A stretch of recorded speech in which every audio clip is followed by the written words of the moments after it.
High বন্ধুরা, দেখো আজকে আমাদের জমিতে আলু ভাঙা হচ্ছে। আলুগুলি এখানে গাদ দেওয়া হয়েছে। কিভাবে ভাঙা হচ্ছে বা কিভাবে সেটা বহন করা হচ্ছে আমি আজকের ভিডিওতে আলোচনা করব। তো বন্ধুরা, ভিডিওটি দেখতে থাকো।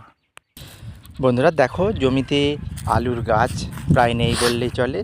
সেই জমিতে আলুগুলি তোলার কাজ শুরু হয়ে গেছে।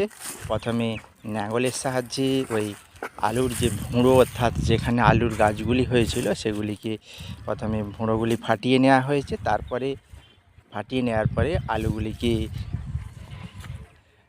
কুড়িয়ে বস্তার সাহায্যে সেটি একটা জায়গায় স্টোর করা হবে।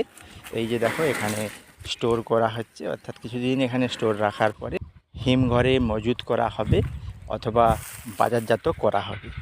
আমাদের জমিতে আলু ভাঙার কাজ শুরু হয়ে গেছে বন্ধুরা। এরকম পাশাপাশি প্রত্যেকের জমিতেই আলু ভাঙার কাজ শুরু হয়ে